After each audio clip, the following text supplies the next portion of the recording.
ാണ് ഡോക്ടർ സുരേഷ് ഞാൻ തമ്മിൽ തർക്കം ഉണ്ടാവുന്നത് അങ്ങനെയാണ്. അങ്ങനെ ആ തർക്കത്തിൻ്റെ ഒടുവിൽ വലിയ തർക്കമായിരുന്നു. ഉത്തരം കണ്ടെത്താൻ ഞാൻ ശ്രമിക്കട്ടെ എന്ന് പറഞ്ഞു പോയി. അന്ന് രാത്രി ടി വിയിൽ വന്നു പശുക്കൾക്ക് ഓക്സിറ്റോസിൻ ഇഞ്ചെക്ട് ചെയ്യുന്നത്. മാത്രമല്ല ഈ പാല് കുടിച്ചാലുള്ള രോഗത്തെ പറ്റിയിട്ടും ടി വിയിൽ വന്നു. സുരേഷ് മാന്യനായതുകൊണ്ട് രാത്രി തന്നെ എന്നെ ഫോണിൽ വിളിച്ചിട്ട് പറഞ്ഞു, പക്ഷേ 10-11 മണിക്കാണ് വിളിക്കുന്നത്, ക്ഷമിക്കണം, ഞാൻ തെറ്റ് സമ്മതിച്ചിരിക്കുന്നു. കാരണം ഇത് പ്രോട്ടീൻ ആയതുകൊണ്ട് പാലിലൂടെ ഉള്ളെത്തും, മനുഷ്യരത്തിൽ പ്രവർത്തിക്കുന്ന എനിക്ക് മനസ്സിലായി എന്ന്. എനിക്ക് സുരേഷിനോട് ഏറ്റവും ബഹുമാനം തോന്നിയ ദിവസമാണ്. നേരിട്ട് തെറ്റ് സമ്മതിച്ചു. അന്നാണ് സുരേഷ് പറഞ്ഞത്, എനിക്ക് മണ്ണർത്ത് ലീഫിലെ മെമ്പറാണ്, ഞാൻ ഇനി പ്രവർത്തിക്കുന്നത് മറ്റൊരു തരത്തിലാണ്. ഒറ്റ ഇൻസിഡൻ്റാണ്. അതോടുകൂടിയാണ് കാര്യങ്ങൾ മാറി വന്നത്. ഈ അനുഭവം എനിക്കുണ്ട്. ഇവിടെ പഞ്ചാബ് നിന്നുള്ള റിപ്പോർട്ട് വെച്ചിട്ട് ടി വിയിൽ ഒരു പരിപാടി വന്നതാണ്. ഇങ്ങനെ പരിപാടി ഉണ്ട്, മഷത്ത് കണ്ടോളൂ എന്ന് പറഞ്ഞ് ഞാനത് കാണുകയും ചെയ്തു. മറ്റൊരുപാട് അനുഭവമുണ്ട്. മാസത്തിൽ 2 തവണ മെൻസസ് വരുന്ന മുസ്ലിം പെൺകുട്ടിയോട് കോഴിയിറച്ചി മുട്ടയും കഴിക്കണ്ടെന്ന് പറഞ്ഞു. ഒരു വാരിൽ ഗുളി കഴിക്കുന്ന പെൺകുട്ടി. ഞാൻ കോളേജ് പഠിത്തം നിർത്താൻ 8 ദിവസമാണ് മാഷെ രക്തം പോകുന്നത്. വേദന കൊണ്ട് ഞാൻ പടക്കുകയാണ്, ഇനിയൊന്നും ബാക്കിയില്ല. അതുകൊണ്ട് DGOമാർ തന്നെ ഒരു പിടി നിറയെ ഗുളി കഴിക്കുന്ന ക്യാപ്സുൾ കഴിക്കുന്നുണ്ട്. അച്ഛൻ ഗൾഫിലാണ്, ബാങ്ക് ഉദ്യോഗസ്ഥനാണ്, കണ്ടമാനം കാശുണ്ട്, അതുകൊണ്ട് ഒരു പ്രശ്നമില്ല, പക്ഷേ സഹിക്കാൻ പറ്റില്ല. സ്റ്റേറ്റ് റാങ്കോട് കൂടി SLC പാസ്സായ കുട്ടി പറയുന്നു ഞാൻ നിർത്തുകയാണെന്ന്. പക്ഷേ ഇത് പറഞ്ഞു നിർത്തി. ഒറ്റ മാസത്തിൽ 2 തവണകൾ, 1 തവണയായി. 3 മാസം കഴിയുമ്പോൾ കുട്ടി ഓക്കെ. പഠിത്തം നിർത്തുന്ന പറയുന്ന കുട്ടി MSc പാസ്സായി, ഇപ്പോൾ ലെക്ചറാണ്.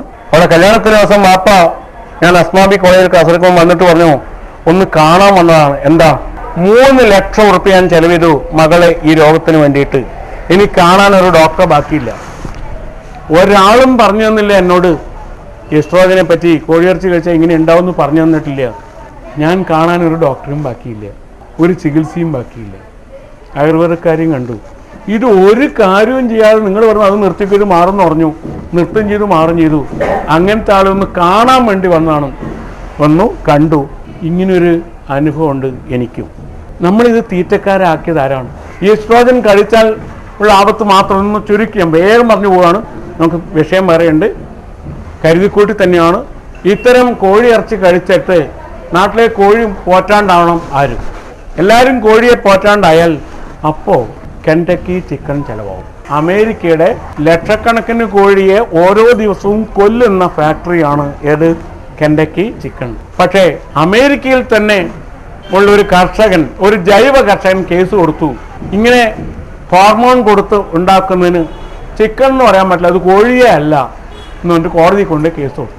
അയാളുള്ള സമ്പാദ്യം മുഴുവൻ ചെലവഴിച്ചിട്ട് പറ്റിയ ഡോക്ടർമാരെ കണ്ടുപിടിച്ച് കേസ് വാദിച്ചു, ജയിച്ചു. അതുകൊണ്ട് അവർ ഇപ്പോൾ മാറ്റി കെൻ ചിക്ക് 40 എന്നാക്കി.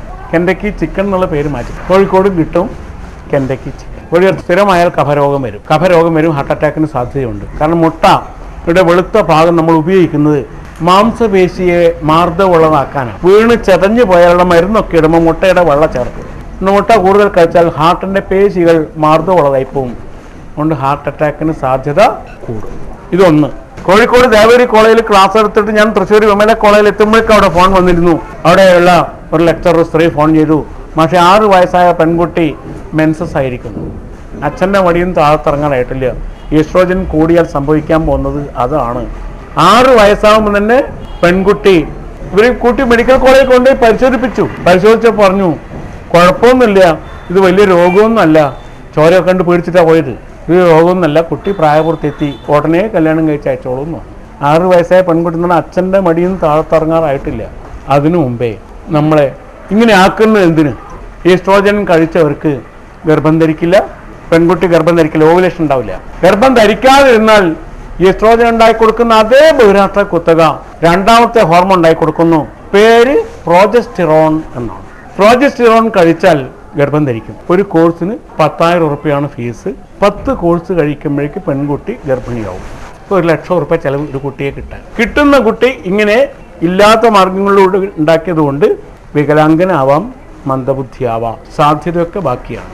കൃത്രിമമാണ് പ്രയോഗം. ഈ സ്ത്രീ 10 മാസത്തേക്ക് അനങ്ങാൻ പാടില്ല, അനങ്ങിയാൽ അപ്പോൾ അബോർഷനാണ്. അതുകൊണ്ട് പെർഫെക്റ്റ് ബെഡ് റെസ്റ്റ് വേണം. പെർഫെക്റ്റ് ബെഡ് റെസ്റ്റ് ശവം പോലെ കിടന്നോളാം. എല്ലാ പേശിയും ലൂസായി, അതുകൊണ്ട് പ്രസവിക്കാൻ പറ്റില്ല, ജീവനുള്ളൊന്നിനെ പുറത്തിറക്കാൻ പറ്റില്ല.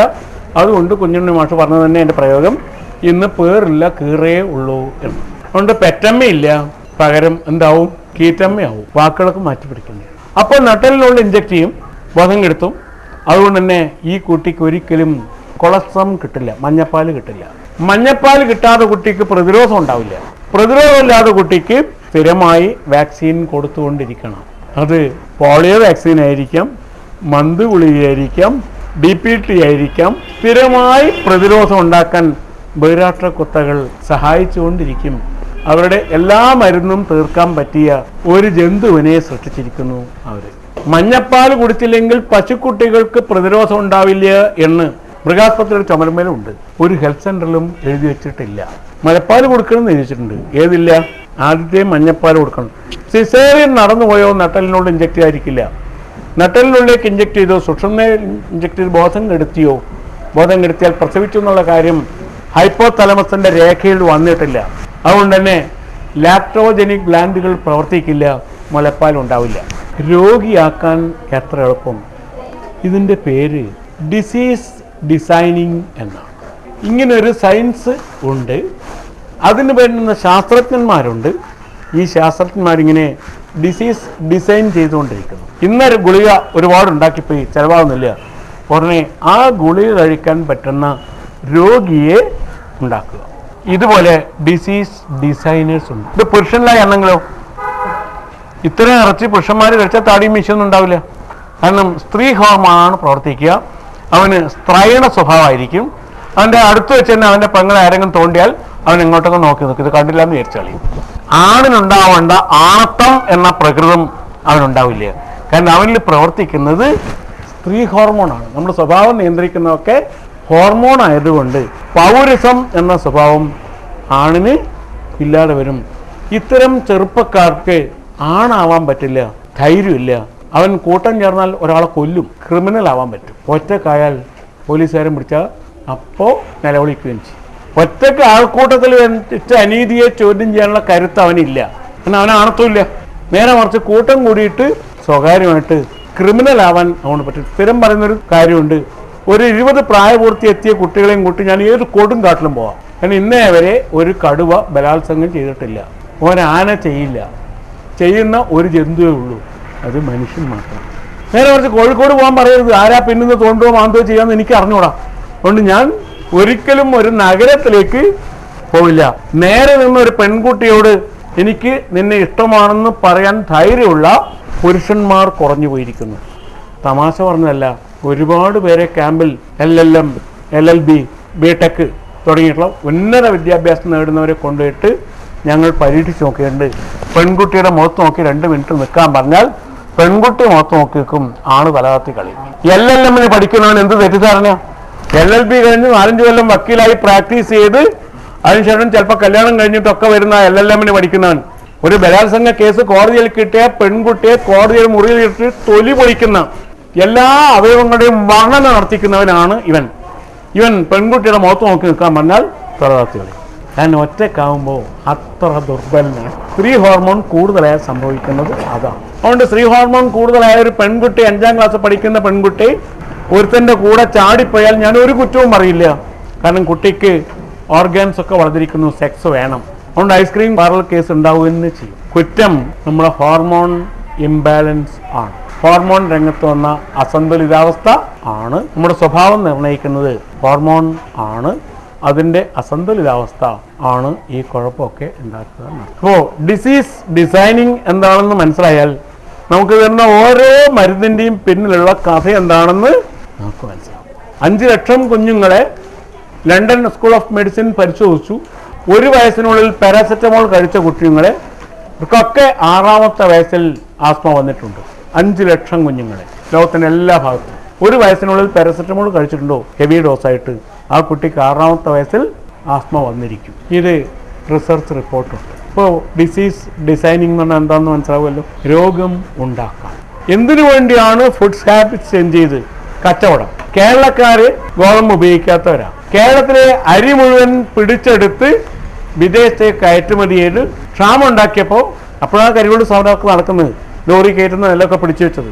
ക്ഷാമം ഉണ്ടായപ്പോൾ കേരളീയൻ ഒരിക്കലും ഉപയോഗിക്കാത്ത ചോളവും ഗോതമ്പൊക്കെ ഉപയോഗിക്കേണ്ടി വന്നു. ഉപയോഗിച്ചപ്പോൾ സ്ഥിരമായി വേണമെന്നായി. ഒരു കൊല്ലം പഴയ അരിയിൽ സ്റ്റാർച്ച് 30% താഴെയാണ്. നെല്ല് ഒരു കൊല്ലം പഴകിയാൽ